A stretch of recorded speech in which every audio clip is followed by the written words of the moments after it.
Okay, what's up, guys? I'm gonna stop sharing here. Oh yeah, what's going on? Welcome, guys. This is another edition of Schtick. I am Seth Payne. This is a crazy thing we've been doing since quarantine, where we usually do this live in person. Either we started in DC like over 2 years ago, or the recent edition that we established in Chicago over at Shuba's. I think we did like 2 shows before everything shut down. And one day we will perform there again. But in the meantime, we've been doing these really fun online shows, and everybody's been really creative and cool. And it's been a lot of fun. I'm going to spotlight me so you can, there we go. Okay. Cool. Yeah. Thanks for everybody for tuning in tonight.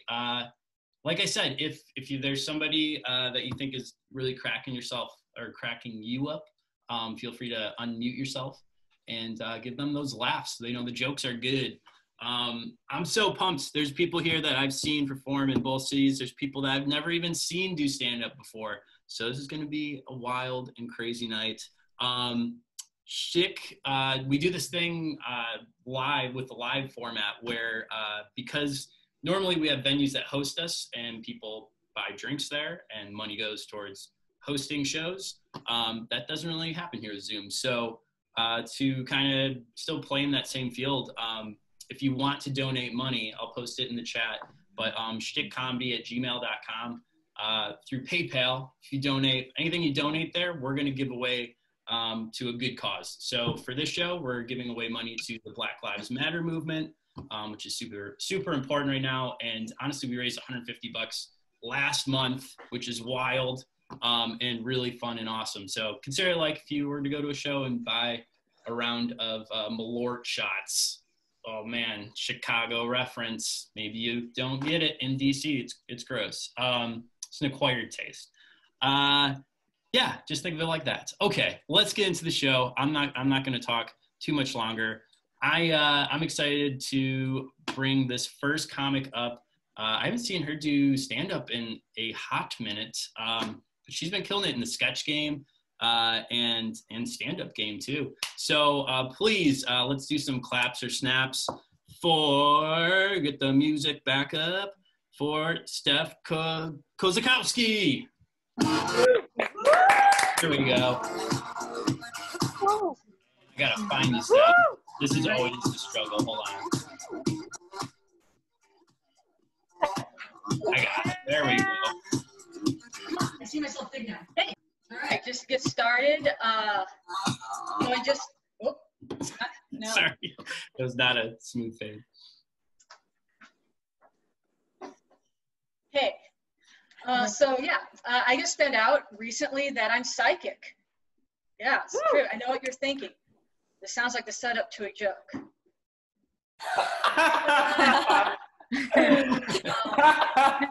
Anyone else just learning more about yourself during quarantine? I used to think that I was an introvert, and now I realized I just spent the first 30 years of my life constantly dehydrated.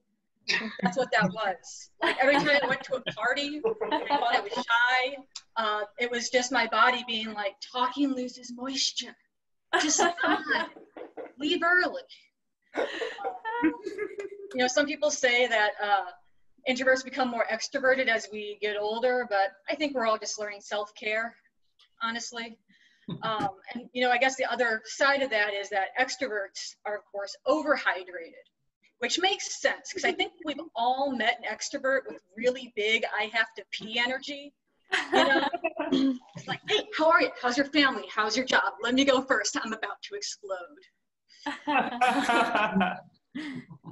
What else? I was thinking, I got these DVDs all over the house. Spoiler alert, I'm old enough. I remember when DVDs came out, I was 12, and I was like, oh my gosh, I'm finally going to hear director's commentary. That was the biggest thing. And then, of course, I heard a few, and I was like, oh, there's a reason directors tell stories with moving pictures. It didn't really do a lot for me. Also, now I'm older, and I realize, I don't need to buy a DVD to have a man explain a movie to me. You know? I can just like walk into a bar and just shout, "I hate the Big Lebowski!" And you know, like someone come out. All you need to do. Speaking of being older, I don't know. Just something weird I've noticed. You ever notice there's like certain people who will be like, menstruation is beautiful until you tell them you use a pad, not a tampon, and they're kind of like, well, that's gross though. Because there's like a hierarchy. If you're not familiar, it's like the worst thing is pads, better than that is tampons, and like at the top is diva cups. That's why they're called diva cups. Also, like low key, this is how white women decide who's a good feminist too. It's the same thing. You know, they're like, hey, Sarah said some really messed up stuff about stay-at-home moms, but she also periods in a little cup inside her body, so she's doing the work. No, the hierarchy is like weird and it's like real, you know, and it's always made it weird. And you know, at work, you know, when I'd have to like go to the bathroom, so I had like a tampon, I knew I just had to hide it from like cis men. But if I had a pad, I had to hide it from everyone. You know, I had to like fold it up like on me, put it in my hand. So if anyone saw me and they're like, "What do you got there?" I'd be like, "Nothing, a swan." So,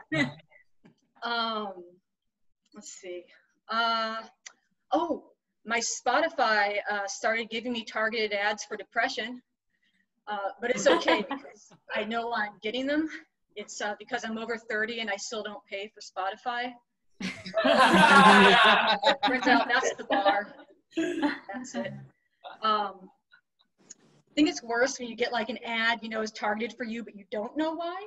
Like the worst one of those I got was an ad for Kraft Singles American cheese.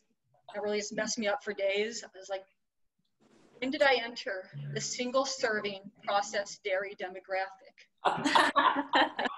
I honestly prefer depression ads because like at least I know how to make it stop, you know, pay for Spotify.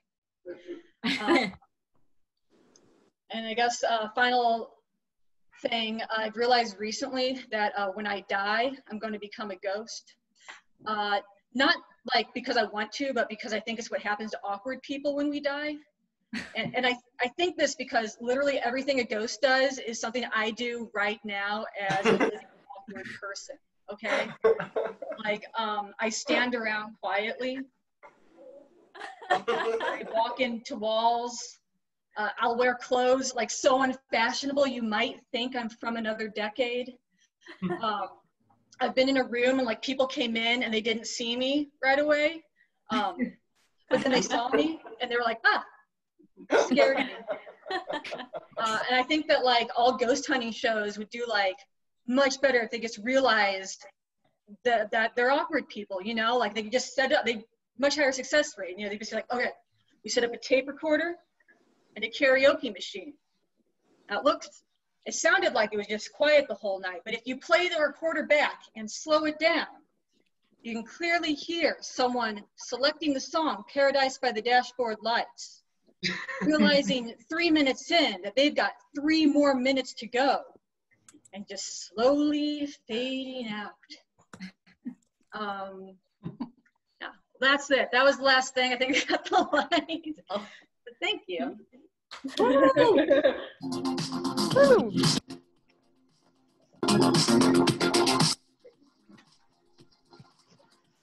Or keep going. Yeah, keep it going for Steph, everybody. That was awesome. Love the, yeah, man. I'm also getting older and realizing the targeted weird ads that are coming at me now. A lot of like random ones, but then there's ones that I'm like, oh yeah, that is a pretty funny shirt that only I think is entertaining. It's very dad based. I feel like I'm moving into the dad demographic. Hey, it's life, man. Let's keep it going. This next presenter is going to do a hybrid comedy presentation, I believe. So we have to see if this works, because I haven't done. We're breaking horizons on Zoom right now. Give it up for Kristi Durkin, everybody. Yeah. Hey, girly. Okay, so just like punch me in the face if this doesn't work, but I'm gonna screen share a PowerPoint, which is ultimately beautiful and really smart. And wait, tell me, everybody yell at me, can you see me and the PowerPoint, girlies? You're small, but and the PowerPoint. Okay, so I'm gonna hold up my boobs because I'm not wearing a bra because I couldn't find one. I want everyone to look at them while I present. So I'm gonna be holding up my boobs while my roommates move the slide for me because that's what would happen in a real show, babe. Okay. So, hi, my name is Kristi, and these are my boobs, and I am 22. So, yeah, I gotta figure out, should I get bangs or should I go to LA? A personal essay by Kristi Durkin. Move it. Move it. Okay, who's to say? Move it. Me. Move it. I'm my own girl boss. Okay, that's my first tattoo. It's a woman in comedy tattoo. I got it after I read the book Bossy Pants by Tina Fey. Move. I'm really good at graphic design, so maybe I should move to LA because of that. It says some days you have to create your own sunshine, babe, and there's my face in it. Moving more. Okay, if I moved to LA, I could be an extra in the hit television show Extra, because it's the golden age of television, baby. Go back. Move it. Shut up. So if I moved to LA, shut up. I could stop drinking breast milk, and I could start drinking oat milk. It's like milk, but it's made from humans. Sip, straight from the tip of my chin. Boo. Oh boy, this is not supposed to be in here. I guess we'll talk about it anyways. It's my girl boss tag. It says, keep your head up, girl. Your tiara is falling. Move. Okay, if I get bangs, all my boyfriends will make me get lobotomies. They're right here. That's Isaiah. They all look like Jesus in a way. So they'll make me get lobotomies, which is why I'm always microwaving plastic. Move it! Stop laughing! If I move to LA, I have to stop masturbating to Buster Keaton. But if I move to LA, I can keep, if I don't move to LA, if I get bangs, I can keep masturbating to Buster Keaton. Move! We must stop Brexit. Oh God, that's not supposed to be in there, but please, we must stop it. It's a big thing. Move! So the thing about LA is there's a lot of hot celebrities, and the thing is, some of them are so hot that you could take an egg and you can crack it and fry it on the Walk of Fame. I personally think that Eminem's the hottest celebrity because he's like sweet and savory. Just okay, go. If she moves to LA, my entire hometown is dead. Move it. If I get bangs, my entire hometown is dead. Ooh. Okay, no thank you, LA. So if I go to LA, I have to stop a nasty habit, which is dating Northwestern guys, because one time I met a guy named Eli, and it was like the best like 2 months of my life. And he worked for a radio company, and he took me to like a bunch of concerts. Like he took me to Tyler, the Creator concert, and it was really cool. But then I went to his like apartment, and then I was on my period, and you don't have period sex, so I sucked his dick. And like, then after I sucked his dick, he was like, I'm 23 and you're 21, so we can't date anymore. I was like, what? And there was like cum in my mouth. So I like called Uber home with cum in my mouth, and I like took the Uber home with cum in my mouth. I got home at 2 a.m. with cum in my mouth. I sat in my bed for 2 weeks with cum in my mouth and was like, maybe I should text Eli back. He's a great guy. Cum in my mouth still. And then Eli was like, yeah, I was wrong to break up with you. You're really cool. And come in my mouth. So he took me to the MCA to see the Virgil Abloh exhibit, come in my mouth. And I was looking at this really cool, like part of the Virgil Abloh exhibit, and I sneezed out my nose ring, come in my mouth. And then he caressed my face and said, you're so postponed, come in my mouth. Then he went to Boston for 2 weeks and broke up with me through text, come still in my mouth. So I don't want to leave Chicago because there's some great guys here. Move it! And then no thank you, LA. All my DePaul film professors will stop spanking me, and I would miss that a lot. I really like getting my BFA at DePaul. Ooh.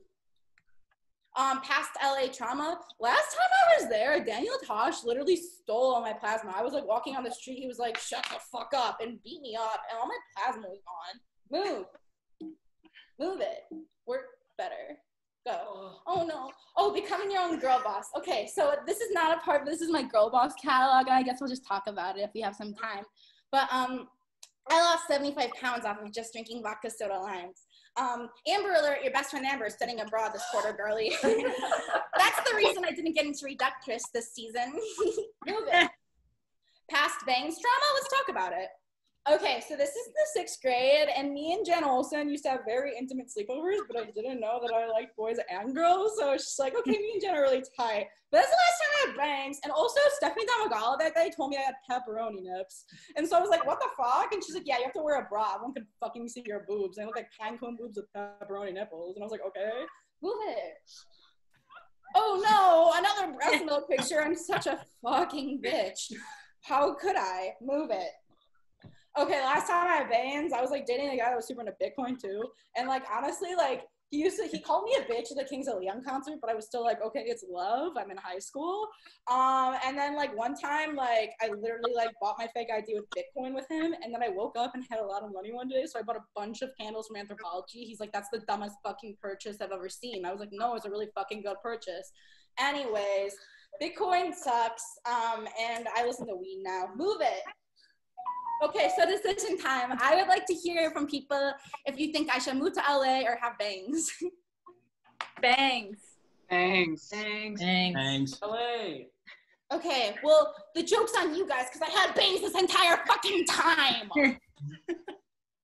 That's it. That's it. I'm done. How do I get out of this? Give it up. Give it up for Kristi, everybody. Woo! Stop share. Okay, cool. Thank you.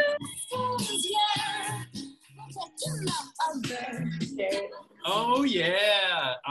Wow. Well, we pulled it off. That was actually really smooth and a lot of boobage, which is great. Thanks, Chris. Thanks, Kristi. Love Kristi. She's outrageous.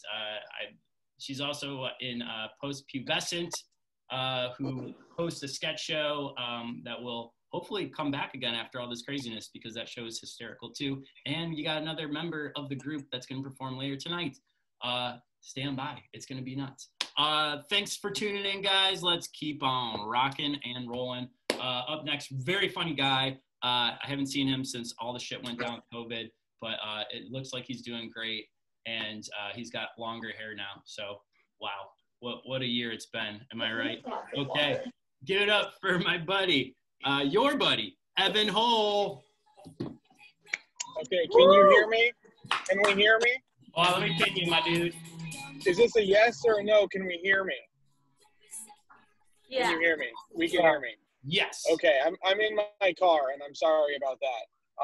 And the reason why I'm in my car, I think the nice reason to say would be because COVID has allowed comedy to have no boundaries. But the true reason is that I'm bad at planning. And I double booked myself for Schtick Live and also for driving from Iowa City to Chicago. So that's where I'm at right now. Also, I just want to say, before you said, when you said that she was in a sketch group called Post-Pubescent, is that what it was? Yes. Yeah, before you said that, I was really weirded out because you were like, a lot of boobage, that was great, and thank God she's post-pubescent. It was weird. And then you said it was a sketch group, and I was like, okay, I still feel a little weird about it, but I'm not holding it against you. I'm Seth. 16. Relax. Yeah, she's 16. She's post-pubescent. It's fine. Cool. I do have longer hair now, as you can. I also just want to say right now, I'm a little bit low energy. I feel very sick. It's not a coronavirus sick. It's like I've only eaten coffee and beef jerky all day sick. And they are duking it out in my stomach. I'm telling you what. They are, I mean, just like left hook from coffee and then people's elbow from beef jerky.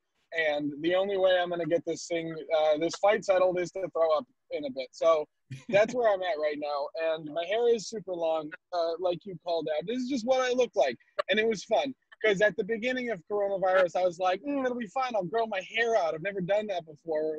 Alone together, you know what I mean? No haircuts. And now I'm just like, I'm going to be feral if this is where we're going with the world. So, I'm in my car now, but in 2 months, I'm going to be fighting alley cats for dumpster leftovers. And that's just where we're going to be. And by the way, if you think this is unkempt, I don't even want you guys to think about my crotch right now because it's a mess. My genitals look like an abandoned church, okay? Just a steeple covered in vines, and it's not safe for exploration. That's kind of what my life is right now, and it's not great. Things get weirder by the day. My roommate texted me this morning, and he said, dude, Stevie has tuberculosis. And I was like, that's awful. Tuberculosis during a coronavirus pandemic?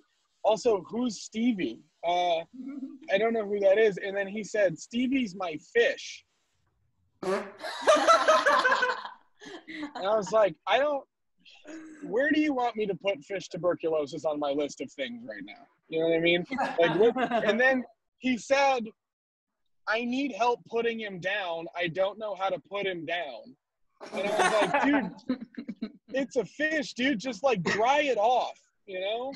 Like whatever you would do to keep a dog still alive, do that. And that's how you put down a fish, you know? Weird. It's just crazy. I also, I recently learned, am I yelling, by the way? I know I'm yelling, but am I yelling to you guys a little bit? I don't care. This is my tone right now.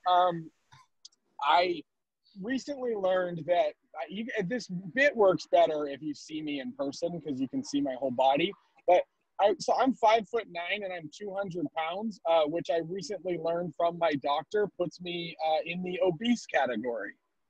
Yeah, I'm an obese person. For those of you who have seen me in person, I think there's like 3 of you, you know that this doesn't really add up, but I am an obese person. But that's just because they don't have a BMI category for like incredibly dense. You know what I mean? Like, do you know how much it hurts to work out 4 times a week only for your doctor to tell you that you are incurably fat? Like, what am I supposed to do? They're like, the more you work out, the fatter you will get. And the less you work out, the fatter you will get. It's just, this is my death sentence, is I'm inescapably obese, and it's a nightmare. I think it's unreasonable to still be using BMIs. I'm not even being body positive right now. That's not, I mean, I'm not body negative. I'm not saying that, but like, I'm just saying that we started using them in the 1830s. When we were still prescribing heroin and leeches. So maybe it doesn't work. You know what I mean? Like, basically medical science in the 1830s was just a bunch of like smacked out quacks being like, leeches cure disease, and also short, strong guys are technically fat. That's all it is. Yeah, so it's kind of, I don't know. I don't really like my body very much, and it's not like I think it's ugly. I don't care. I just think it doesn't, like, this body, I'm a very stocky guy. This body doesn't make sense in the modern world, in my opinion. This body was made for like a pre-industrial society. You know what I mean? Like, people say they were born in the wrong era because of like pop culture. I was born in the wrong era because these legs could till the fuck out of a field. I think that's kind of where, you know, like, I should have been a farmhand because like in 2020 I'm technically fat, and in 1720 my nickname would have just been Big Boy. It would have been fun. And yeah, that's all I want to do. So thank you for having me in my car. Woo! Keep it going for Evan.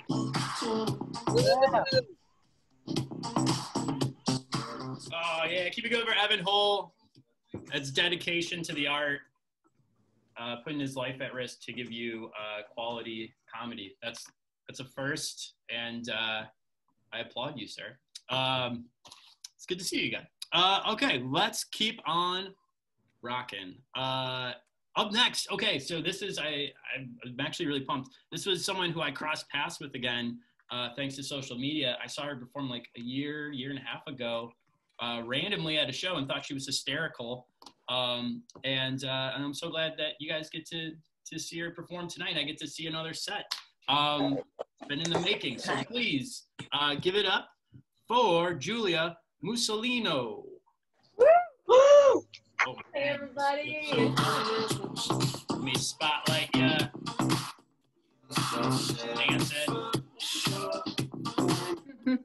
Woo! Thank you.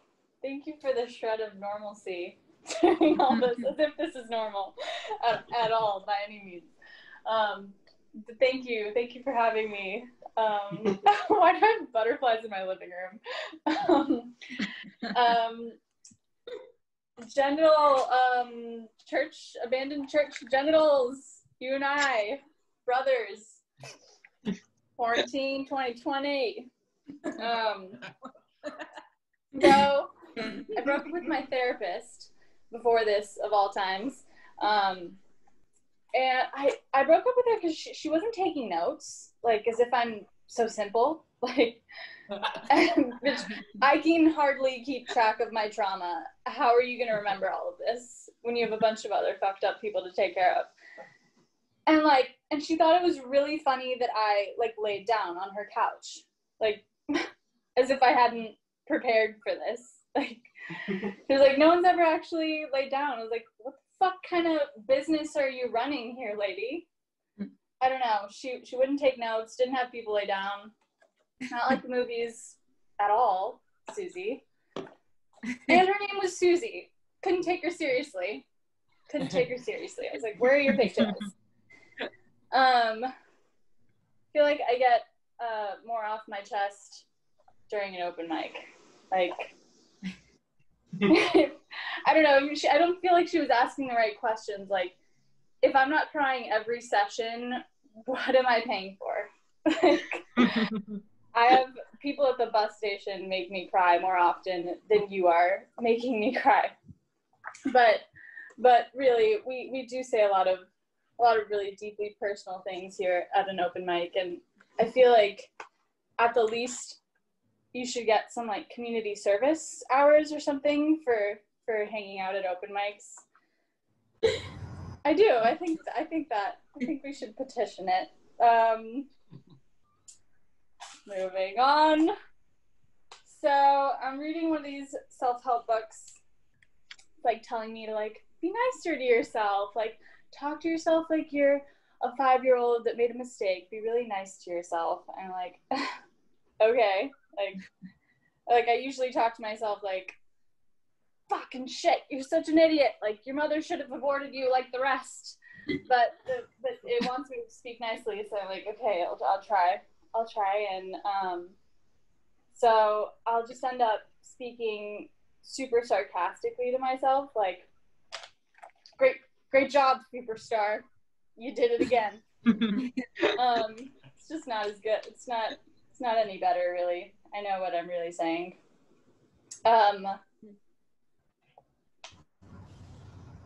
Let's see. I seem to have lost my place.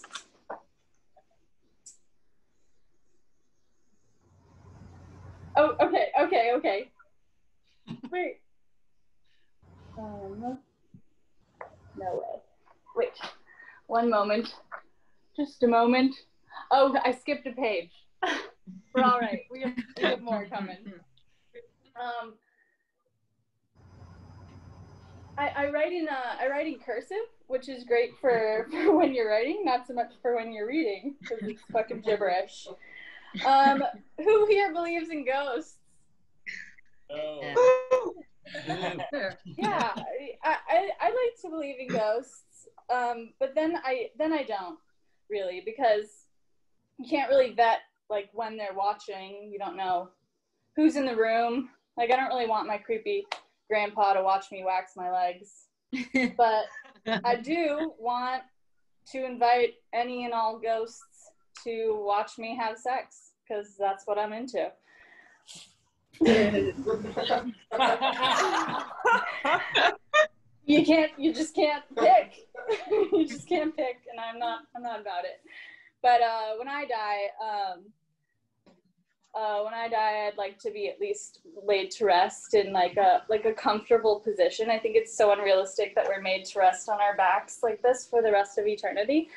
Yeah. And I think it would be great if we could really make it realistic, like put me in a nice position, but before you really lay me down to rest for eternity, have me change positions 30 times. Really, like have my friends give me one last rope and switch my positions around, and I think that would be right. I think it's only fair. So I'm in a cab the other day, and the driver and I have barely spoken 2 words to each other the entire ride, and like soon before I get off, the man turns around and he says, "I hope I see you one night on the lakefront." What? You hope you see me vulnerable in near a large body of water in the dead of night? Like, we have not spoken to each other. It's not okay. That's what I'll end with. Thanks, everybody. Keep it going for Julia, everybody.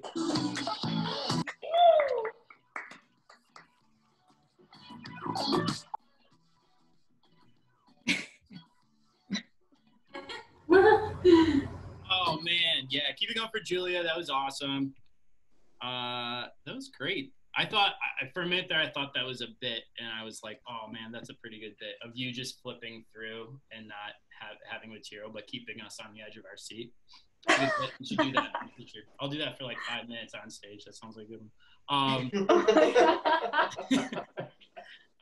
Yeah, and I love the ghost material. A lot of good ghost material, you guys. Must be like a super phenomenon month anon. I'm gonna do my set real quick before we get into our next performer, and we're gonna see how this goes. I'm gonna try.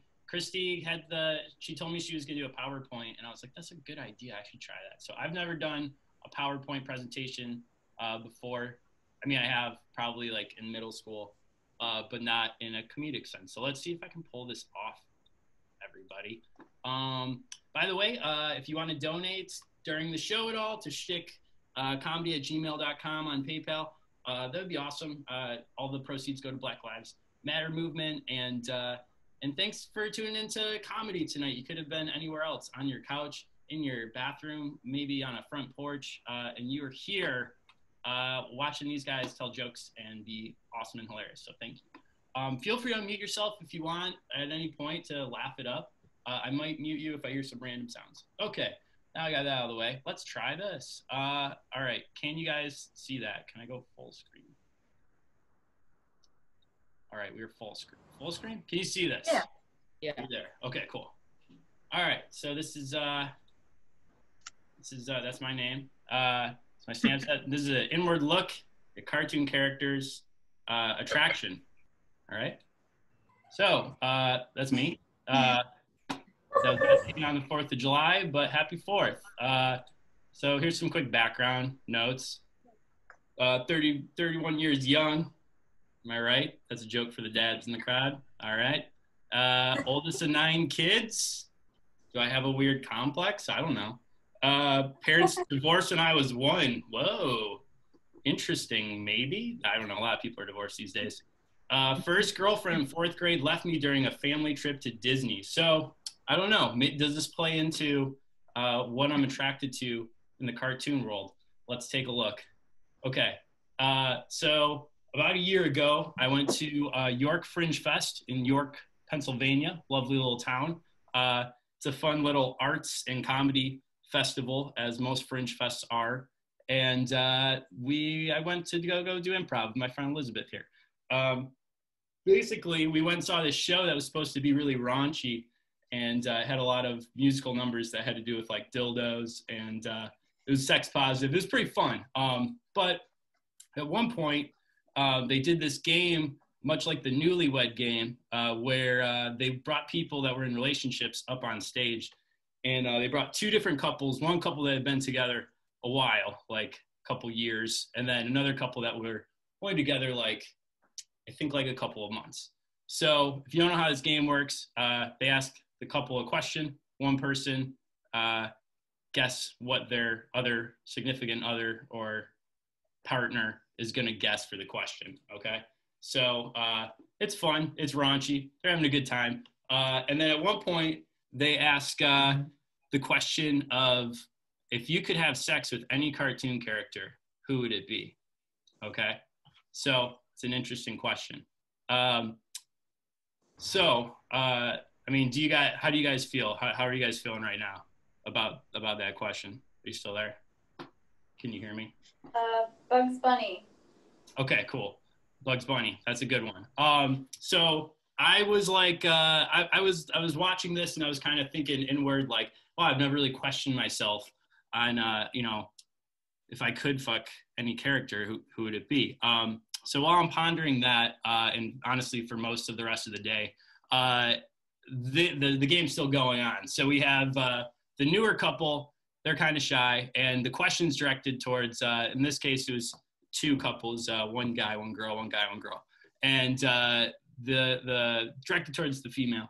And basically, the girl said Hercules, which, okay, yeah, I guess he's a hunk for sure. But, it's like, that seemed like pretty typical. The guy, they seemed nervous and like they hadn't addressed, what cartoons do you like to have sex with yet in their relationship, as most people should. So he guessed, also Meg is just hot from Hercules, I'll point out. Yeah. What a babe. Anyway, he said Gaston. So I don't know, he's a problematic character. I guess he is pretty masculine, maybe a little too masculine. He's just kind of a jerk in the movie. But again, Belle, what a babe. Am I right? This is pretty cool. A cross of Gaston and Belle. Whoa. All right. Think about that. Okay. So anyway, so that couple was fine. And then the second couple comes up and they're already like, they look at each other like they know, and they're excited to share it with the world. So I was like, oh boy, these guys are into some freaky stuff, right? So the guy reveals his panel of what his girlfriend or partner would, which animal she would have sex with. Who could it be? None other than Pluto. What? That? And then she reveals her panel. Everybody in the room's kind of stunned. And then hers is also Pluto. We have two Plutos. And they rejoice. And she's like, it's true. I'm totally into Pluto. Which is a weird question, or not even a question, but a weird thing, kind of, because Pluto is a dog, both in human world and cartoon world. I mean, maybe this, I don't know. I did some research afterwards. It was hard to find Pluto fantasy drawings. I did find this. This seemed weird too, but they were really happy and good for them. They're Disney people, obviously, so they abide by their own weird Disney rules. More props to them. So then I'm sitting there and I'm like, not paying attention to the rest of the show, just thinking about, man, what cartoon character? Let's get weird. It doesn't have to apply to humans. It can apply to anything in the cartoon world. There's no rules there. So, there's some classics you go through. Jessica Rabbit, sure, she's iconic. A lot of people in when I ask audiences, who would you have sex with? Jessica Rabbit. Aladdin. Look at, you can't say no to him. He's just so charming and good looking. This one's a little weird, but she's thick and incredible in a lot of ways. Robin Hood. Okay, yeah, why not? He's got the accent and he's definitely in shape. Okay, this is kind of, you go back into the archives of Lion King. This is like the sexiest cartoon we're about to get it on look. This is like the one I think that really I turned the corner on when I was a child. Because man, I mean, who doesn't want to have sex with Nala with that look? Am I right? Okay. Someone pointed out Ferngully, great movie, if you know what I'm talking about. If you don't, go watch it. And I said, Ferngully is actually the name of the movie, though. Who would you have sex with in Ferngully? And they said, all of it. And I was like, well, I don't know about that. They're in Texas, and he's like frightening and kind of nightmare. But then you think about it, it's like, but he is also a hunk. So it's like, I can see it. Okay, all right, fair. Okay, so I'm thinking I'll take a moment right now if anybody else wants to shout out any other Disney crushes, much like Bugs Bunny. Lola Bunny is another hot one that people like. Jack Skellington was a weird one. You guys want to share online what you're into? Milo from Atlantis. Oh, nice. Yeah. That is a throwback one. Thank you. Anybody else? Anybody else into Pluto? Yeah. Okay. Okay, so I came to the conclusion there's this movie called The Sword in the Stone. Has anybody seen this movie? Yeah. Cool. All right. Yeah. So if you haven't, basically it's a movie where Merlin is teaching this like little page boy that actually ends up to be King Arthur. You know, he's just teaching him about the new world and you know, how to be a king. And they go on these like cool adventures where he turns them into like, they both turn into animals, and he's like, oh, let me show you about how the world works and science. And, you know, it's quirky, it's fun, it's Disney. They turn into squirrels at one point, and then that's when things get, they get real for me. Because they meet this squirrel girl that doesn't have a name in the script, but people have called her Hazel online. And Hazel is like really, oh, the pictures aren't working. You can't see them. Well, if you could. She's like really into, none of these are showing up. Okay. She's really into Squirrel Merlin, or not Merlin, Squirrel Arthur. And he's like, you know, he's like a 13, 14-year-old boy in this. And she's like really up in his biz and is very affectionate and very playful. And you know, as squirrels are. But really, you know, like I think if you could see this, she's really into him basically. And it's cute, and he's very reluctant to do anything with her. And he's like, no, I'm a boy. I can't have sex with you. I'm just a boy. And she's like, no. Like we're getting into it. We're going to kiss. Things are going, you know, fast squirrel pace. And so then he tells Merlin to turn him back into a boy. So he turns back into a boy, and he's like, ha, see, I told you I was a boy all along. And then they just leave her there. She cries, confused, because she was like in love with this squirrel boy, right? So I would have sex with this squirrel. I think if I could have sex with anything, I would have sex with this squirrel. I usually end my set that way, but I did some more research, and there's a lot of people that would have sex with this squirrel. I am not alone on the internet, and people are saying that like she was then turned back into a princess, and then that's Guinevere. So I don't know, that's pretty cool. I also like it the other way though. I don't know if that one's gonna show up. It didn't show up, but it's a picture of Merlin marrying a large squirrel version of her, and it's pretty good. I'll share it with you guys at the end of this show and keep you on the edge of your seats. I drew it, so you know it's good. Good luck on figuring out what kind of animals or people, cartoon characters you would want to have sex with, and then find it online. And there's other people. All right, that's my set. Thanks, guys. Okay, let's keep the energy going. For Jonathan Dunne, everyone. I don't have music lined up, but if music was playing right now, it would be bumping. Shout out to Belgium, Singapore, UK, New Zealand. Oh yeah, hold on. All the other flags. I'll find you. Where are you, John? There you are. I got you. Shout out to all the flags in Seth's room. Hell yeah. My name is Jonathan Dunne. I'm here because Seth couldn't afford Jonathan Swan. So, but I can also. We did go to the same school, so that's pretty cool. What's he done? Anyway, but everyone's been talking about they're not shaving their pubes, and I have been, and I just know when I see my barber, he's gonna be like, "What is this? It's all uneven." Okay, so my dad is growing his hair out. He has a beautiful white mane. He looks like Dumbledore, but, you know, without the magic. Unless you get magic from drinking wine and giving advice, then he's mystical. Hell yeah. I like Jonathan Swan. I am from Australia, and I really wanted to go back a while ago because the government puts you in a 2-week quarantine in a hotel, and they pay for the hotel. So it's like you can just be naked for 2 weeks on the company dime, on government money, you know?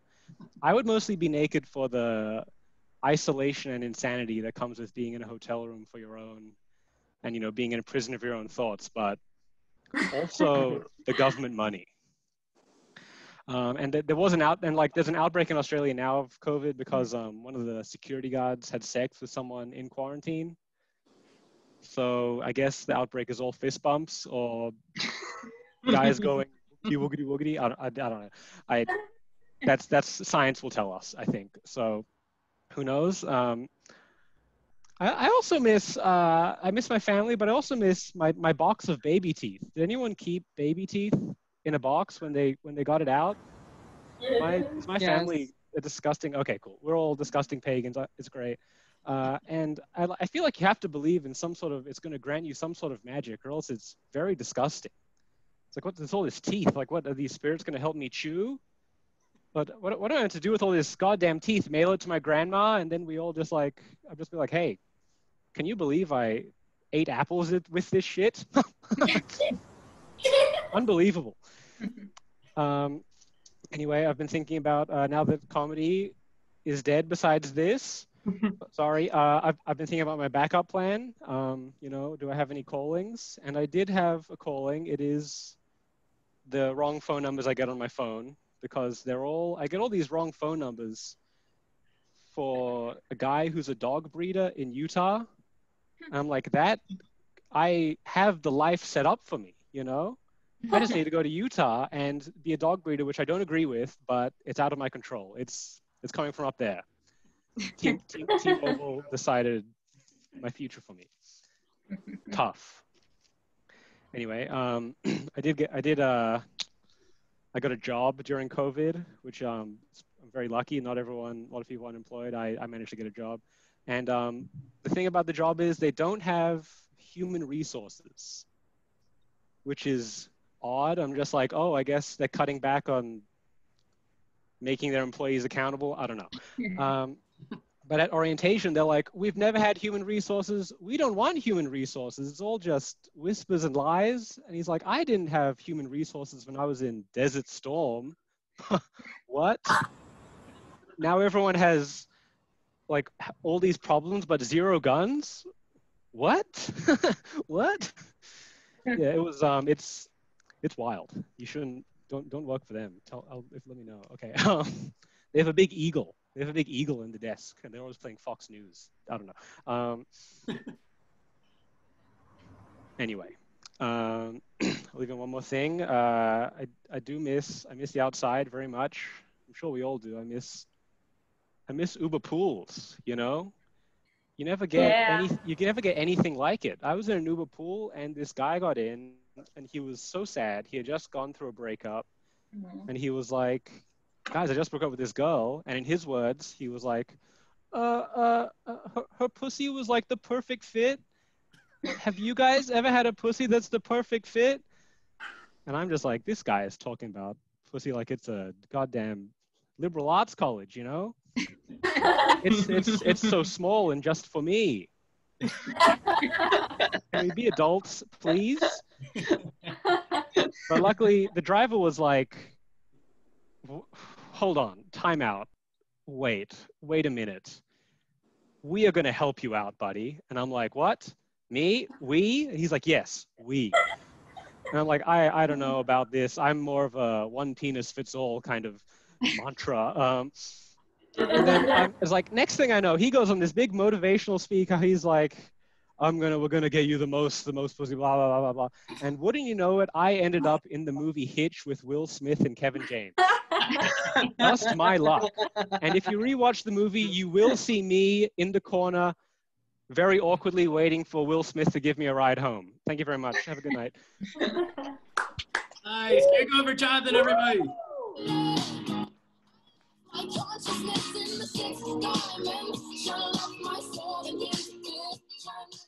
Oh yeah, keep it going for Jonathan. That was awesome. Good to see you again, man. Oh man, it was nice to see you do a set again. I saw that guy do a lot of sets last year. He hustles around town, and I enjoy his company. He's a nice fellow as well. You guys are all super nice and awesome. So thanks for being here tonight and laughing along and getting weird with it.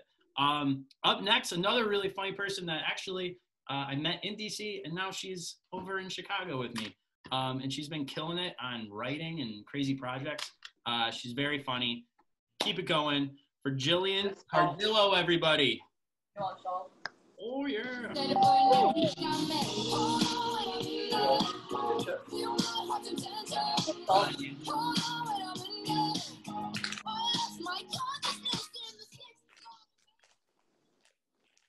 I gotta push this back. I have a problem getting too close to myself. So I think I might be an incel now. I realized, yeah, it's getting to that point. I don't know when the actual like cutoff is. I tried to Google it, like, when does it become a problem? No answer. It's kind of like pornography. Like I can't really define it, but I know it when I am one. And, you know, I'm trying to like justify it and be like, but it's a pandemic, you know, like things don't work like they used to, but that's not really an excuse because this was going on long before that.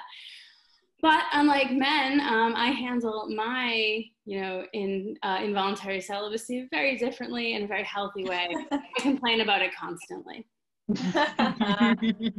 Different, totally different. So I was thinking recently, there are two groups of people who apologize more than anyone. It's British people and young women. British people have a lot to apologize for, you know, like colonizing half the world. But they don't. They apologize for stupid things, like you cut them in a queue and they'll apologize to you. Like, they're like, sorry, like I didn't see that was your place, right? They'll apologize for stupid stuff. Young women also apologize for stupid stuff. You can find good examples of this if you read Reddit, relationships, or Am I the Asshole? You will find the most ridiculous things that women apologize for. Some examples. I can read my own writing, let's see.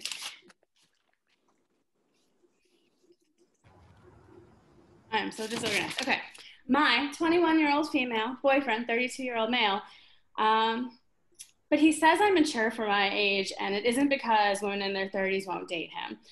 Masturbated into my favorite American Girl doll that I keep as a childhood memory, and that I should apologize for not making her ugly.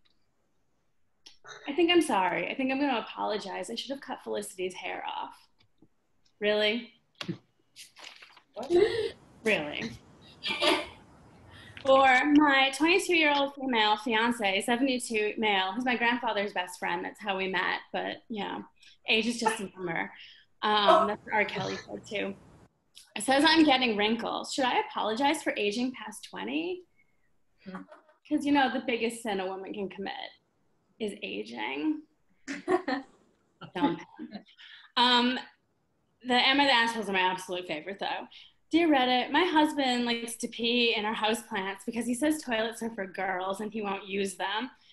I've told him nicely that I prefer if maybe he didn't do this, but only if he wants to. He says I'm being an asshole. Am I the asshole? And then like 5 men on the like comments immediately will be like, yeah, you should let him pee anywhere because, you know, toxic masculinity. So speaking of young women and unhealthy relationships, we were talking about Disney earlier. This is a perfect segue. Really quickly, let me throw in Prince Eric. I know that is a really stereotypical answer because like he's Prince Eric, but Prince Eric. I'll get to that in a second. We have more about Prince Eric. So speaking of young women and unhealthy relationships, talk about Disney princesses. I think a lot of the problem with how we view relationships comes from the Disney movies we grew up on, because they tell us that like young 16-year-old girls are just ready to get married and they're just looking for someone to marry them, and they're so young and virginal and perfect and beautiful, and they're just gonna throw themselves at men, and regular men think that this is normal and women think that this is normal. But let's look at this for a second, right? If you're a regular guy, why this is not, young women are not going to throw themselves at you like that. Prince Eric was hot. Like, didn't charge enough, okay? I don't, like, someone did a drawing of what Prince Eric would look like if he was a real human, and I took one look at it, and I'm like, Ursula did not charge enough. That witch could have gotten the hair, she could have gotten the bra, she could have gotten flounder, she could have gotten everything for that, and she did not. Ursula was not a good businesswoman. I would have gotten more. The Beast from Beauty and the Beast, not good looking, but he was rich and had cool friends. Okay, so here's something to offer. And finally, Prince Charming from Cinderella. I think he was Prince Charming, the Cinderella prince. He may not have recognized her face, but he did notice what shoes she was wearing. When was the last time a straight man noticed what you were wearing? That's a catch, okay? But I will end with this. I don't have too much because it's been a while, and also the RNC stole most of my material by like my comedy reel, and I couldn't get my cocaine speech ready in time. The real life prince and princess that I think have the best relationship, some of you are probably way too young to get this reference, but for any of you who do, is Prince Charles and Camilla. Okay, because this man back in the 90s, it came out that he was jealous of her tampon. Okay, I want a man that is jealous of my tampon, not just because most guys won't even buy them, but because like that's serious commitment. But also just imagine what Prince Charles said to the tampon, being British. Oh, sorry, I didn't see you in my place.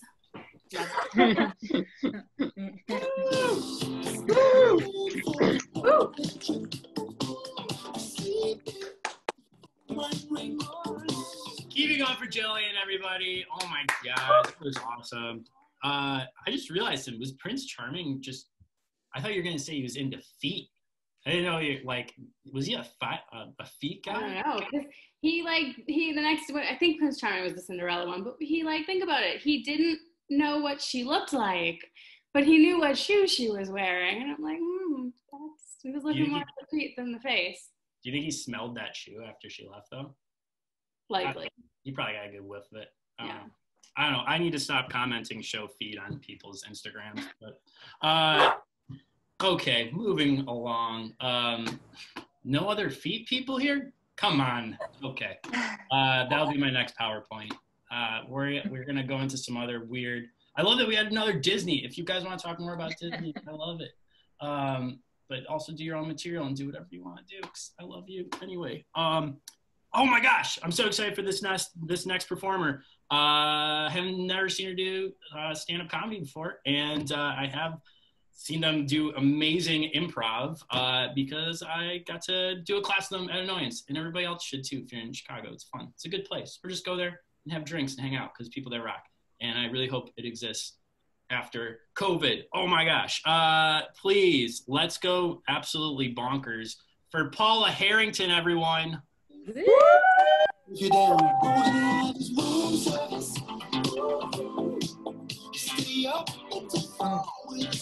Hello. Hi. Oh, hi. So my dad hates that I'm hot.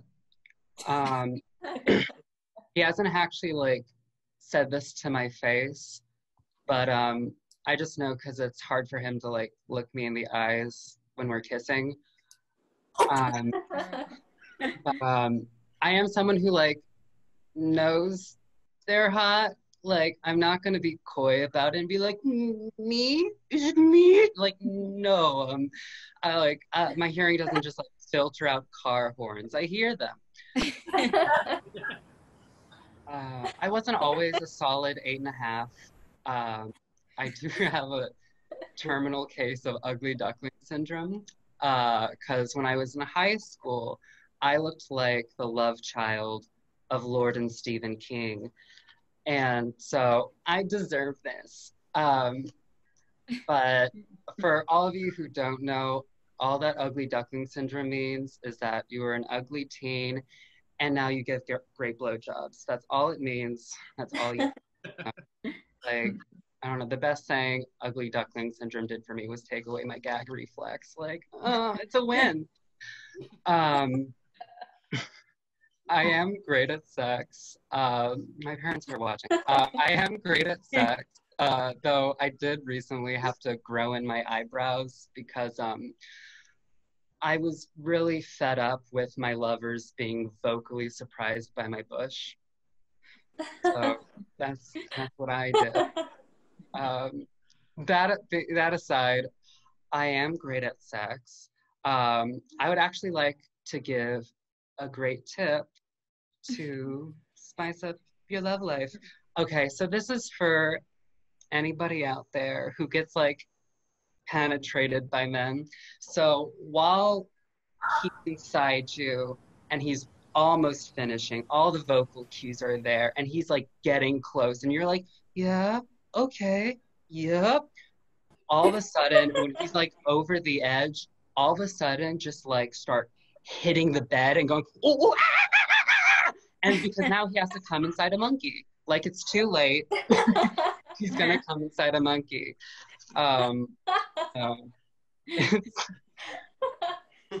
It never fails. So I'm a trans woman, which sounds like a random segue, but I just want to get that out there because I would hate for anyone to feel tricked. But yes, I am a trans woman. I love being trans because I actually like read somewhere that scientists think that there are trans people because it would be beneficial for a tribe to have members who like can't reproduce but could be available for childcare, which like makes sense, but it also feels like a backhanded compliment, nature. Like nature took one look at my ass in the womb and was just like, you're an aunt. I'm like, fuck you, nature, suck my dick. It was hard for my parents when I came out to them. Like my mother looked at me and she said, I'm disappointed. And not about that, but because I smoke cigarettes, but it felt very transphobic when she said it. And so my mother's very funny. Recently she did, like last week, we were talking and she told me that when she was pregnant with me, she was considering an abortion, which I think, like, thank you for telling me, like, that is very scary. I completely understand. Since then, I have thanked God every single day that she only got my twin. And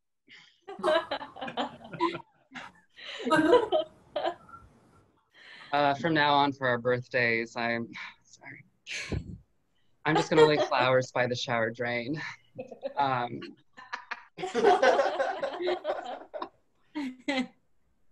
So I'm unfortunately friends with unfortunately friends with a lot of white baby boomers on Facebook. And for the past 3 months, it's very interesting. All they have been posting pictures of on Facebook are pictures of grilled salmon. That's it. That's all they're posting about right now. Like, dodging out of an opportunity to say fuck the police is how white baby boomers do cardio. That's if I see one more picture of like a slice of grilled lemon with like a caption that is just a sun emoji, I'm gonna wade out into Lake Michigan and drown myself. I only have one more joke, but it is to all the straight women out there. I just want you to like really pay attention to what I'm saying. Just really take it all in. No man on the face of the planet since the beginning of time has ever been talking to his friend and been like, yeah, she was kind of cute, but what really got me were her eyebrows. It was her eyebrows, Dave. I think eyebrows are just another way that women compete with each other, and I don't think it's right. Thank you. Going for Paula, everyone. Oh yeah.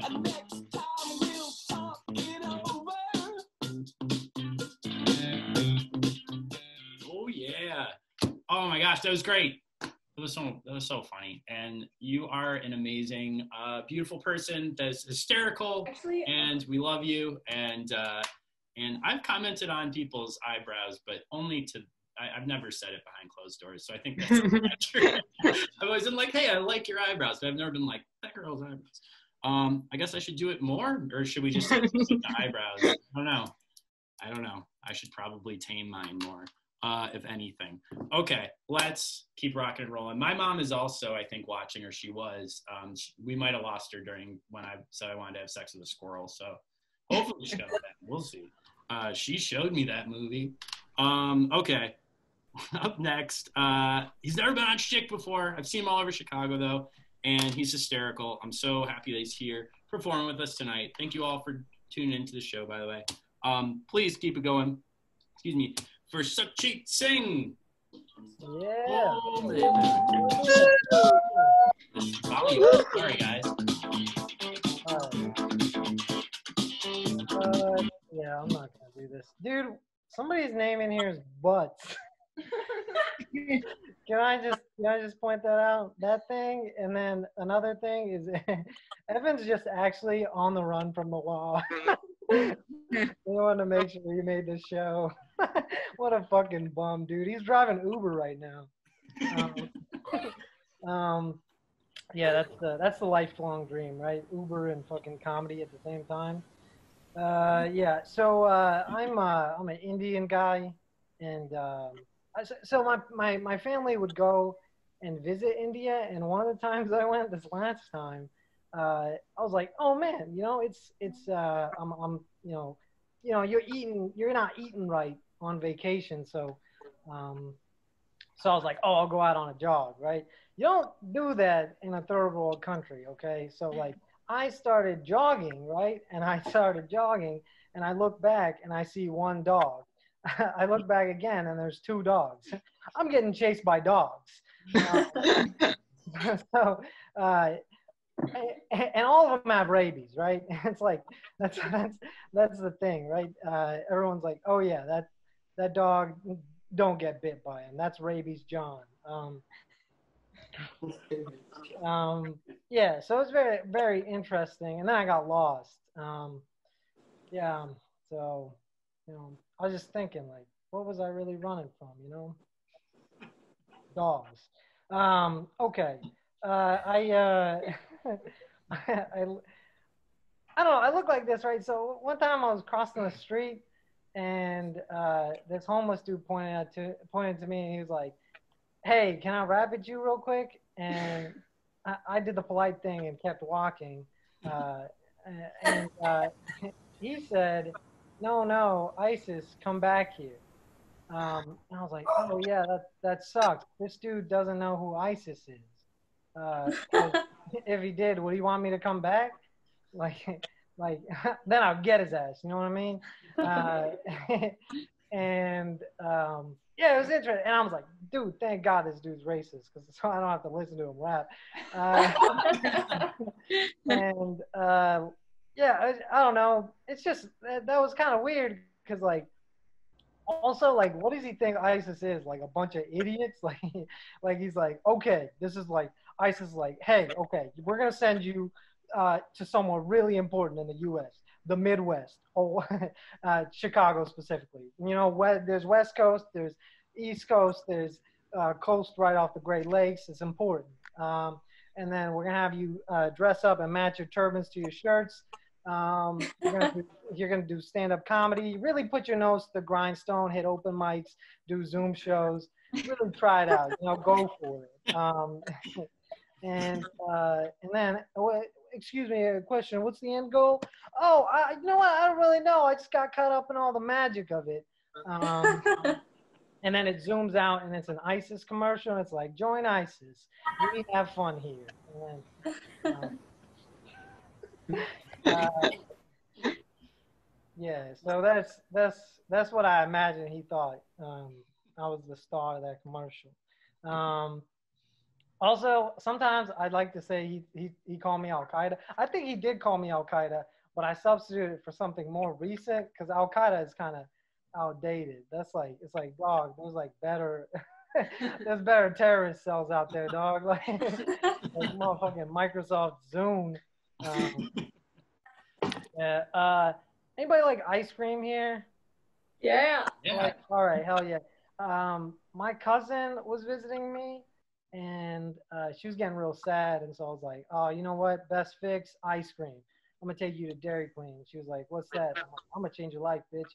All right, and so I took her to Dairy Queen because everyone knows Dairy Queen's amazing, best ice cream place. All right, big ass ice cream cones, always hits the spot. And so we walk in, and she's like, "What should I get?"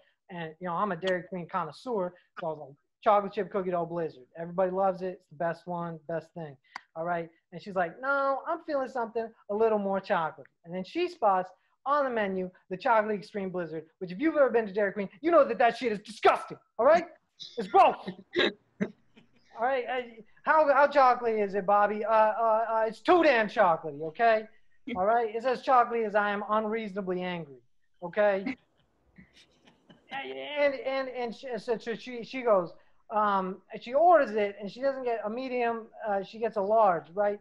And she also decides to substitute. Okay, here we go. Here's how chocolate it is. Okay. So imagine this: you take a medium-sized cup, right? All right, and then you took chocolate chip cookie, right? And then you took all the chocolate cookie out of it, and there's just the chocolate chips, right? And then you took that and you put it into a cannon, and you flavor blasted 1,000 of those into this medium-sized cup, right? And then you put that into a forest, right? And then only to lure out a big chocolate bear, right? A big chocolate bear comes out of the woods and starts having sex with this cup for like 30 to 45 minutes, a regular amount of sex, right? Consensual. And then he squeezes a little bit of vanilla ice cream into this cup. That's the chocolate extreme blizzard. It's too damn chocolate, right? And then she, upon learning that there is a small amount of vanilla ice cream in there, she decides to substitute chocolate ice cream. And at this point, the Dairy Queen worker becomes concerned. She's like, no, ma'am, you're not going to want to do that. It's going to be too damn chocolatey. And actually, I'm going to have to call this in. Hey, DQHQ, yeah, this is Joe Ice Cream. No, you didn't hear that wrong. My middle name is Ice Cream. I'm named after my uncle, Ice Cream. I got a code brown here. I'm gonna need authorization. Oh, okay, I got it. All right. And so gives us this ice cream, and we're driving down the road, and then she's eating it, and she says, this comes out of her chocolate-covered mouth, "This is too damn chocolatey." So I'm choking her, right? And it's okay because we're minorities. I'm choking her, and I realized that there's more to life. There's more to life than ice cream, and my cousin's pretty bummed out already. Yeah, but she really pissed me off.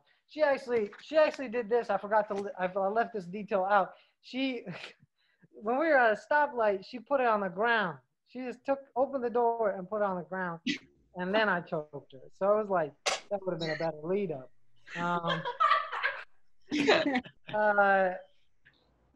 Yeah. Also, I don't know, weird shit. My dad's like unhealthy. He has he had a heart attack once. And this is how it happened, right? He couldn't figure out how to fax some papers to some guys in New York. And so instead of asking anyone or like FedExing them, anything, he just decides to drive 10 straight hours to New York. And he drives through the night, and he's diabetic, right? And he drinks 2 Red Bulls on the way. But don't worry, because they were sugar free. And and he drinks them, and then he gets there and he drinks coffee again, and then he can't sleep, right? Amazing. And then he asked our neighbors in New York for some hot milk, and then he drinks the hot milk too fast, and he starts choking on it. And he's just on the street having a heart attack, choking on this milk, right? And so I fly out from Chicago. I found out Thursday afternoon, but I flew out Friday in the morning because the flight was cheaper. And it's like, he had a heart attack. He's not going anywhere. And I get there, and all he talks about is the milk. he keeps blaming the milk. He's like, if it weren't for the milk, I wouldn't have had the heart attack. And I'm like, Dad, you haven't eaten right in 42 years.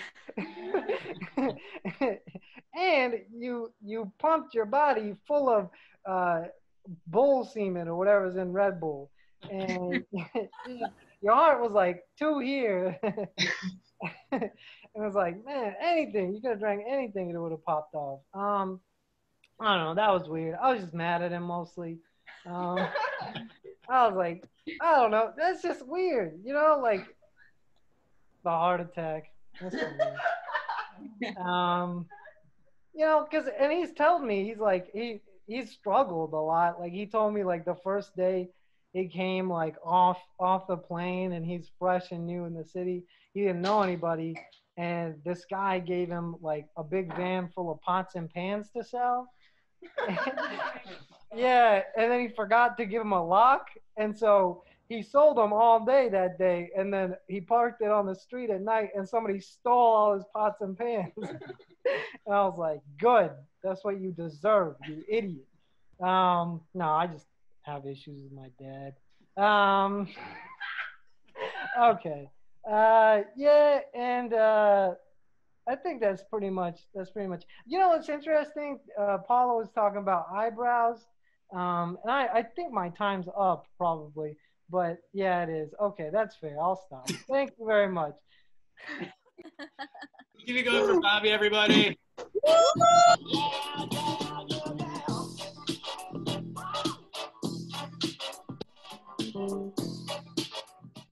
Now I'm curious, what would you want to say about eyebrows? Oh, that's like one of the main compliments that I get. They're like, man, you got thick eyebrows. And I'm like, these caterpillars? You looking at these? But I guess, I don't know, women like thick eyebrows. Not on men, but like for themselves. Maybe they're just jealous. I don't know. We need to do some research on the science of eyebrows, I guess. Yeah, Seth, you got some good looking eyebrows. Thanks, man. I have to keep them in check or else it'll be a connected system. Yeah, it'll be a centipede instead of caterpillars. Yeah. I was in high school and I went to shave my eyebrows. This is when I first started shaving. And I saw the hair, so I went to do it and I shaved off half. And I was like, oh, fuck. So then I shaved off the other half. And I was like, and so I had half and half. And I'm like, no one will notice. And I like worried about it all night. And I go down for breakfast. And my dad's like, did you shave your eyebrows? And I'm like, what? No. And he's like, you look like an idiot. You look like a fool. And he was like, don't ever do that. And then all day people were like, what's wrong with your eyebrows? And I was like, oh, God. So I don't know. I don't have to takeaways from that. My dad was like, everybody's going to laugh at you in school. I don't know why he did that. So everyone's done it. Father issues. Oh, yeah, that's another theme tonight. Ghosts, Disney, father issues. We're killing it. All right, guys. We've got a couple more comics for you. Thanks for hanging in there. I hope you're having fun. I'm having a blast. I'm laughing a bunch. Please help me welcome this next comic. She's been at Schtick before in person and now virtually. She's hysterical. She bonus bit of info. She's also part of Post-Pubescent, which is making Evan uncomfortable. So give it up for Maddy Lanning. Oh man, there we go. Oh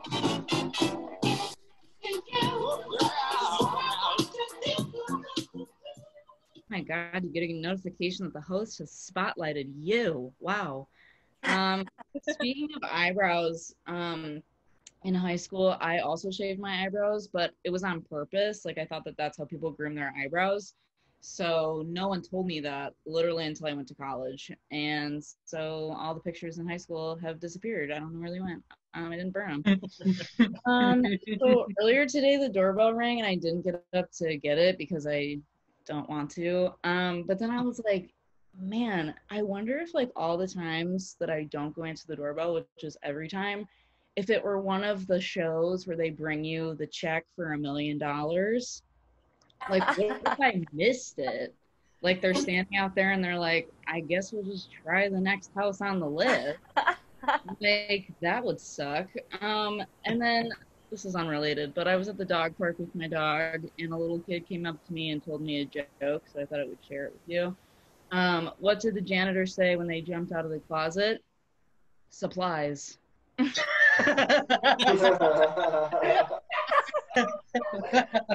Honestly, should be close with that. That kid, people look out for him. Bradley, he was super cool. So recently, one of my coworkers told me that I look like a celebrity, and I was really excited because the last time somebody told me that I looked like a celebrity, it was in college, and they said I looked like Tarzan. So Tarzan's cool, don't get me wrong. I don't see it. I'm not as like jacked as him yet. My coworker was like, I just can't seem to put my finger on it. Like, let me think. And then we worked for a while, and he was like, oh my God, you look like Orlando Bloom from Lord of the Rings. And I was like, oh my God, what? Like, if you're not familiar with that whole movie, he's an elf. So, which is great. And J.R. Tolkien describes the character. I looked this up because I was like, what is this about me? Describes him as a tall young tree, immensely strong, able to swiftly draw a great war bow. Yum. He is endowed with the tremendous vitality of elfish bodies, so hard to resist and hurt. I mean, maybe so. Maybe it's more of the demeanor than the look. So just kind of like sifting back through all of those and making some comparisons with myself. Here's a picture of Orlando Bloom in the movie. We love it. And then I also looked up pictures of elfish bodies. Don't do it. And I found this was my favorite one, but I seem to be missing part of that whole thing. I wish. I don't know. I wish. And then he's also described as what? Hard and resistant to hurt, when I, on the other hand, cried on the phone to the AT&T guy because he let me pay my bill late, and I was so excited. So not a whole lot. I'm not only commonly mistaken for an elf, but I'm also mistaken for being prepubescent. My wife and I went to a bar last summer in Wrigley just as a Cubs game was letting out. And my wife went up to the bar and was trying to figure out if we had to like sit at the bar to get served or if we could sit outside. And really before any of this could go down, the hostess comes flying around the bar. And she was like looking at me and looking at my wife. And she was like, then she looked back at me and she's like, I am so sorry, but we don't allow children under the age of 12 into the bar after the game. And I was like, does this ass look 12 to you?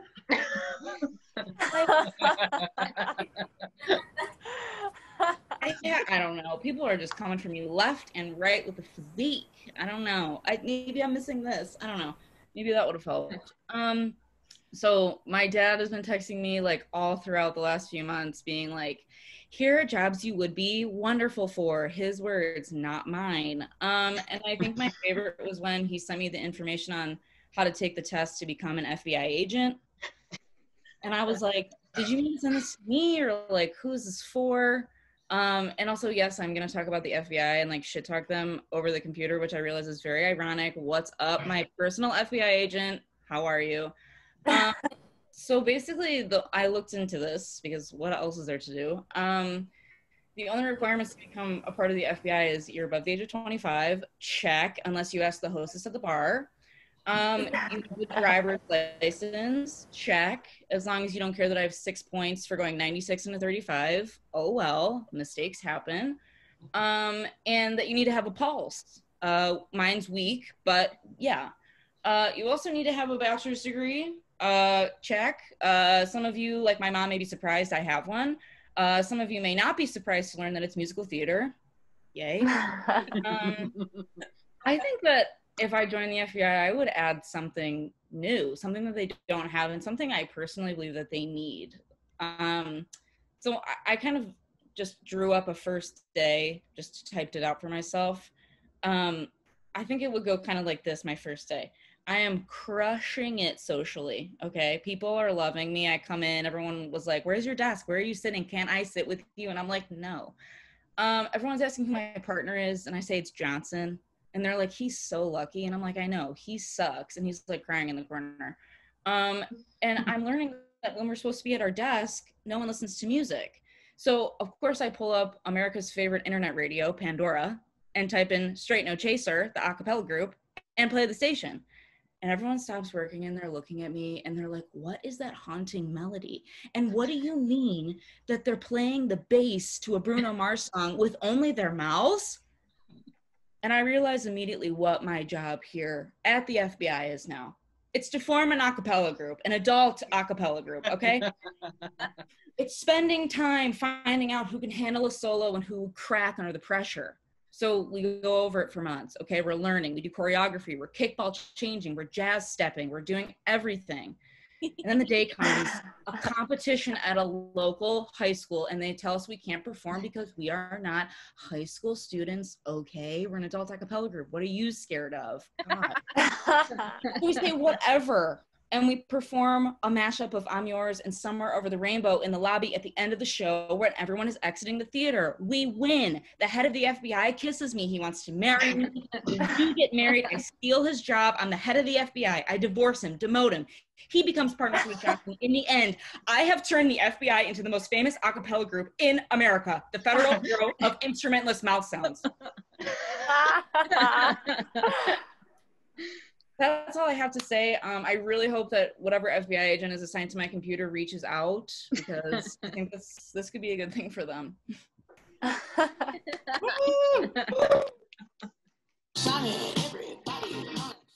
Keep it going for Maddy, everybody.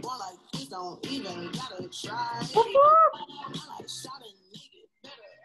my God, that was a roller coaster. I loved every minute of it.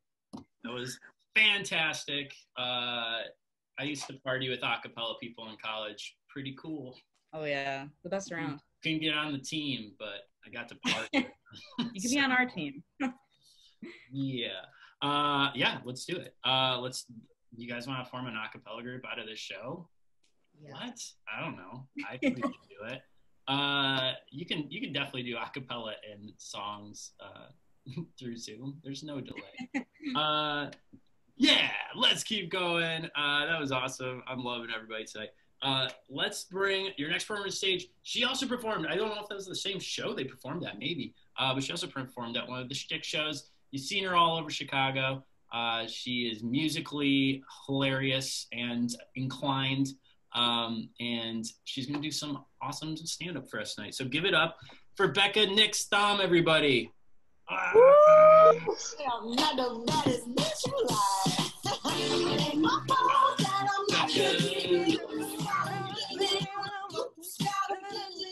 Okay, cool. Hi, I'm Becca Nix Tham. You can follow me on Instagram at Becca Has Okay Hair. Marketing check. Okay, great. Hi. So you're probably looking at me. I'm also looking at me because my face is on the screen. And my dad is Chinese and my mom is Jewish, so I'm Jewish, right? And they're both unaware what BIPOC means, B-I-P-O-C as a term, but they are very acutely aware that they are happily divorced. So, you know, you can only hope for so much that they can be aware of. So like as a white chick and an Asian chick, I have kind of started to finally understand what's going on, right, between blonde white chicks and blonde Asian chicks. You know what's going on? We are not hetero dating competition. No, we are comrades, okay? We are comrades. We are the North and South Pole society constructs, and our geographic origin is there, and, you know, it's perceived to be very distant, but we are both made of the same icy cold bitch power, okay? Also, we attract the coolest animals to live with us, like penguins, polar bears, and orcas, you know, like you saw in Blackfish, the movie, and the biology zoos. Free the orcas. But we are comrades, okay? We are comrades as we are both rebounds for the other when the male gaze reacts on a mammalian brain decision, but so do we have a mammalian brain decision, okay? And I vouch for my lesbian, bisexual comrades, pansexual comrades to, in fact, unite the North and South Pole, much like the TV show, hit TV show, probably second in the country in Netflix, Legend of Korra, right? So it had me thinking, of course, what theme song is this for the thing that the joke. Water hydro flask, earth tones bronzer, fire outfits, and hair highlights. Long ago, the Fem Nations all lived together in harmony. Then everything changed when extreme racial fetishization attacked. Only the intersectional feminist avatar, the master of all four elements, could restore balance to the femmes who date men world. And I believe intersectional feminism can save the world. Oh man, okay, that's a new joke, obviously, but I'll make it funnier and less of a rant. But no, yeah, I do like musical stuff and the comedy stuff. So here, if you don't like it, you probably turn me off. That's fine. But hey, okay. There's a really bad stereotype out there about women comedians, right? That we all have daddy issues. Okay, we do not have daddy issues. My dad actually traveled a lot when I was growing up, so I actually found more dads in TV and the internet. So yeah, it's the thing about it. Yes, I found more dads. One of my dads. I've got so many dads, but first, it's one of my dads. One of my dads, Steve Irwin. One of my dads, Craig Ferguson. One of my dads, Yahoo Answers. Ooh, getting the sex talk. Ooh, it's real technological. Getting some answers, but getting some questions. One of my dads. I've got so many dads, but first, it's one of my dads.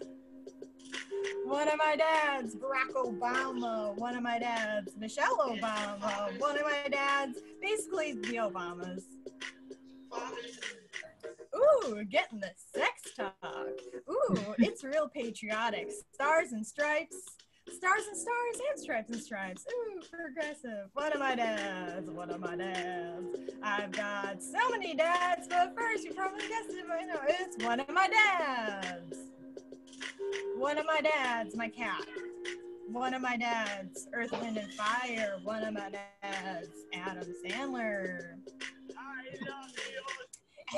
When it comes to the birds and the bees, you got the birds, right? And then, you got the birds and the bees, and then the bees, just ask your mother. Dads. Seth's my dad. Maddie's my dad. Paula's my dad. Bobby's my dad. All my row of dads in the Zoom. All my row of dads in the ether. Yes, dads. Oh, yes, dads. When I say dads, you say dads. It's okay. You know who could be my dad? Jackie Chan could be my dad, but Trump is definitely not my dad. No way, Dad. No way. But my dad is my dad, and I could be my own dad, I think the eternalness of dad is okay, thank you. Keep it going for Becca, everyone. Yeah.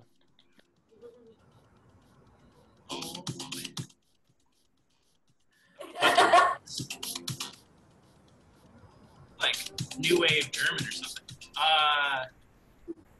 Yeah, that was awesome. Keep it going for Becca, guys. We had more dad material. Always good dad material. I personally have had 3 different technical legal dads. 1 dad and then 2 stepdads. And I would say 1 too many stepdads. Don't need that many stepdads. Probably just need like 1 or just 1 dad would have been cool. But hey, who's to say? Maybe I'll get another one in the future. I hope my mom's still in here. Love you, Mom. Life is weird, and dads can be cool. All right. We have one more performer tonight, and she is the best. I love her. You love her. She's performed in Schtick a bunch of times. She actually runs Schtick out in DC now, so she's the next level of Schtickness. She's hysterical. I love her voice and her opinions and her comedy and just her as a person, all around, all of it. Please, let's go crazy with this weird ass. No, I'm going to change the song because that was a weird one. Let's go crazy for this other song. Stacey Axler.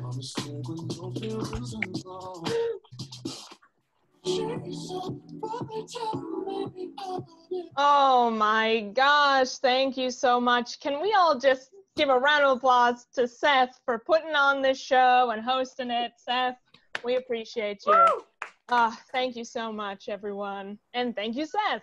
All right, we're gonna jump right into some stuff tonight. Who here has read or watched Harry Potter? Yeah. All right, okay, a few of you, great. So, you all should know this iconic scene from both the first book and the first movie where Harry starts getting his Hogwarts acceptance letters. And Uncle Vernon's like, nope, you're not gonna read these acceptance letters. So he takes them away. And then a few more letters arrive. And Uncle Vernon's like, we can solve this, we're just gonna burn them in the fireplace. And then more and more letters arrive to the point where the house is overrun by letters, and letters are coming into every crevice of the house. The door gets broken into from letters. Letters are coming in through the fireplace. Uncle Vernon gets knocked down. Harry is flummoxed. He doesn't know what to do. He should just open a letter. Instead, he chooses to dance amongst all of the letters. I hope you all are envisioning this scene that I'm describing, because the scene I'm describing is what happens to your life if the Red Cross gets your address. The Red Cross is relentless. Everyone, you try to donate money to the Red Cross over the holidays because you feel like you need to atone for your sins, even though Yom Kippur was months ago, and you've already did it. But you didn't feel like you did a good enough job, so you donate $25 to the Red Cross. They have your address. They will not leave you alone. Every day, I have new correspondence from the Red Cross. It's I don't know what to do. I feel like if I give them more money, then more letters will come. I don't know. Who knows? Anyway, support the Red Cross, everyone. But get ready. Get ready for the letters. A lot of people, I'm 28, and a lot of people, when I was a younger person, they credited Harry Potter for getting them to read. And I'm like, that's valid. I hear that, but you know who I credit? Not Harry Potter, Margaret Simon. Who is Margaret Simon, you might be wondering? Well, if you're wondering that, I want you to turn your attention to Google and Google Margaret Simon, the protagonist of the best book for young people ever written. Are you there, God? It's me, Margaret. The best book. Best book. Everyone used to think J.K. Rowling was so great. Well, she's not. She's not, everyone. She's terrible. You know who is great? Judy Blume. Judy Blume, the best author, better than J.K. Rowling, and she gave us Margaret Simon. I feel like I myself am writing my own sequel to Are You There, God? It's Me, Margaret. It's something like, are you there, Google? It's me, Stacey. Googling, am I having a mental breakdown for the 5th time this week? But Google is always there for you. Results are inconclusive. Here's what I'm saying, everyone. Letters. Letters are strange. And you know why? Because envelopes are strange. Let me break this down. Whoever invented envelopes was tasked with a solution to this problem of how do we get things from point A to point B. And this guy, I can only imagine his name is Mr. Envelope, was like, I know what we do. We take a flimsy paper sheath that we need to put our mouths on to seal closed, and we put all of our correspondence in it. And everyone was like, that checks out, Mr. Envelope. Yeah, let's use your method. There's a lot of inventions out there that are silly. Envelopes that you have to lick being one. Here's another, the lint brush. Who are you fooling? Lint exists. Stop brushing it away. The more you brush, the more it comes. Towels of different sizes. Yeah, I'm a fan of one size towel, the big kind. If you have hand towels, you must be related to the Rockefellers because no one has the time to coordinate all those towels. No one. Here's something I've been thinking a lot about today and also all week. Survival response. Did you hear like a year ago they updated the definitions for survival responses? So it used to be just fight or flight. They've changed and expanded it to also be freeze. So there's now 3 responses. I was a little miffed though because they didn't include my personal response, which is do nothing, wait 5 years, and then in addition to the 5 years, wait until the hours of 3 a.m. to 5 a.m. when you can have a good solid cry about it. That's typically how I do my personal response. Do we have any other only children here? Oh, yep, the sound of my childhood, silence. I understand. Yeah, so I get it. There's not a lot of only children. I'm used to being the only one. But let me tell you this, everyone, let me tell you this. Only children. We're now living in this world where we're all social distancing and quarantining, and in my mind, everyone has a nice taste of what it's like to be an only child because of this experience. Even if you have siblings, you're getting your own miniature experiment of being an only child. Are you liking it? Probably not. I didn't like it either. All childhood, I wanted someone, anyone to bond with. You're probably going through what only children went through. Do you find yourself talking to yourself in the middle of the day because you forgot what your own voice sounds like and you missed the sound of it? Yeah, only children do that all the time.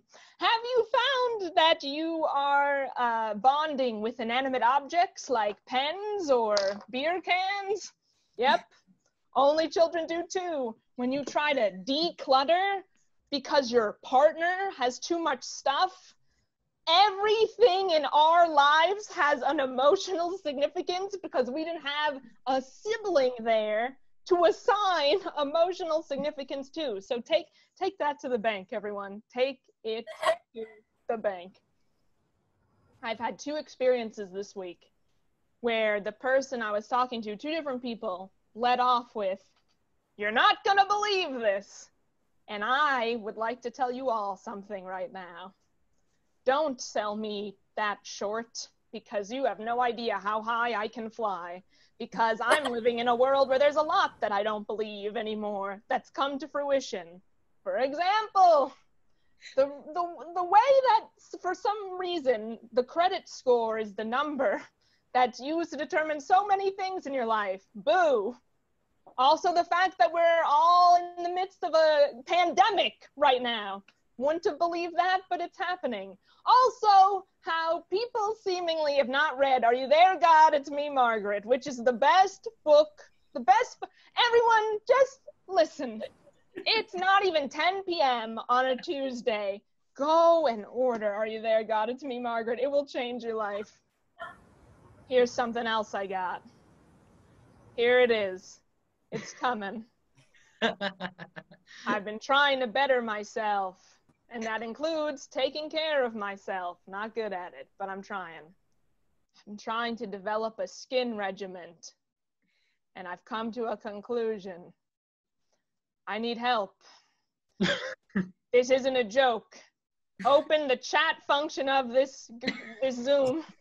Tell me what to do. You all seem to have good skin. I need help. Anything you could suggest. That's a practical thing that I could do. I'm willing to order supplies. I'm willing to do something. Help. That's what I got. I think that's all I've got to say. I probably have some more Michigan sitting around, but you know what? We're going to end it just with, you can consider the set over once you've typed in a nice tip or even a mean tip. I need some tip coming to me right now. Someone, anyone, Seth, even you have good skin. I've always admired you for your skin. Oh, It's thanks. very nice. Anyway, that's my time. I've been Stacey Axler. Thank you so much. And thank you, Seth. Woo! Keep it going for Stacey. Woo! Yeah. That was Stacey Axler. She's fantastic. Skin regimen. I use lotion. I don't know. I use lotion. I also am tired all the time, and so I get like the tired lines, which I think is just how it is. I thought maybe if I like worked out more and ate better and did all that stuff, I would feel more awake. But I think I still am just tired all the time. So those lines are just gonna be there. They're just part of me. But I use lotion. I don't know what other people use. There's probably other products. I think, yeah, you guys. I'm getting some good suggestions. There Keep you them go. coming, everyone. There you go. I also take biotin. I don't know. Maybe it works. Maybe it doesn't. But I take it just because. I take like, does anybody just take like a ridiculous amount of vitamins in the morning and you don't know if they work or not, but you just take them just because? I feel like I hit 30 and I was like, I think I'm just supposed to do this now. So I do. And maybe they don't work, or maybe they do. They're still gummies because I'm a child, but they're like eating Welch's gummies in the morning. I don't know if it's good or bad. Also, Stacey, I used to be, I was an only child for 6 years of my life, so I'm very used to playing board games by myself as multiple different people. Has anyone else ever done this? It's pretty sad. I don't know. My parents used to walk in on me doing that. Playing Monopoly as different characters and coming up with different personas. So, yeah, yikes. But I feel a little bit like that during quarantine. So that is valid.